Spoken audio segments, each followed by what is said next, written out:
Let's explore the relationship between random and noise. I'm first going to put down a new geometry and dive inside. Then I'm going to put down a point with an add node.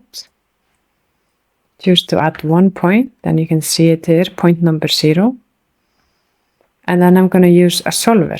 So I'm going to put down a solver node. I'm going to connect the solver and I'm going to make sure to move the blue flag. Then I'm also going to pin the scene view and I'm going to pin the geometry spreadsheet. Now we can dive inside the solver. And here we have access to the previous frame. So if we add a node here, that node's operation will be applied on every frame. For example, if we put down a transform node, and I'm just going to move the point a little bit to the right. So let's give it 0.1 here. And now if you play the timeline, you can see the point move through space. Every frame, this operation is applied. I'm going to add also a random value, but instead of applying it to X, I want to apply it to Y. To do that, I'm going to use an attribute adjust vector.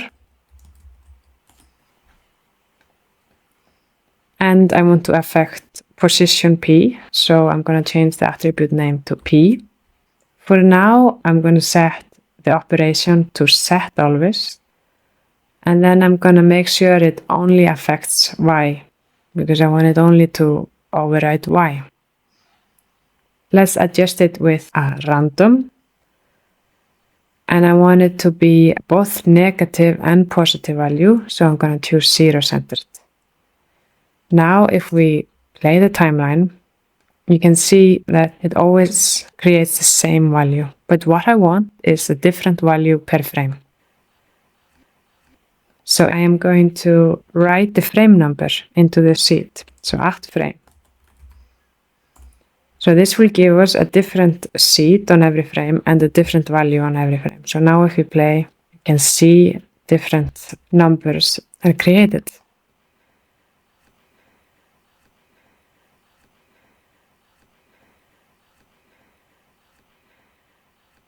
Something like this. And you can see it's going pretty straight ahead. It's a little bit of jitter, but it's going straight.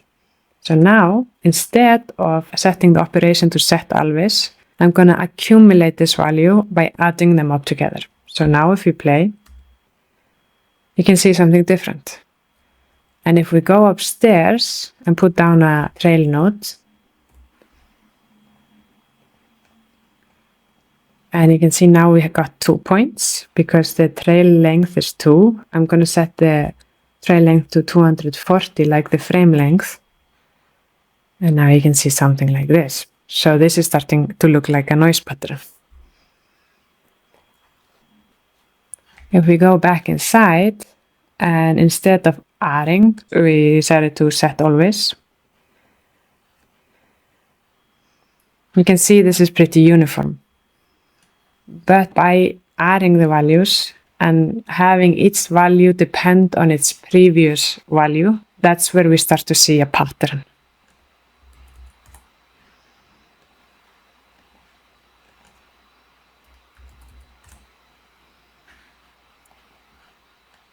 Something like this.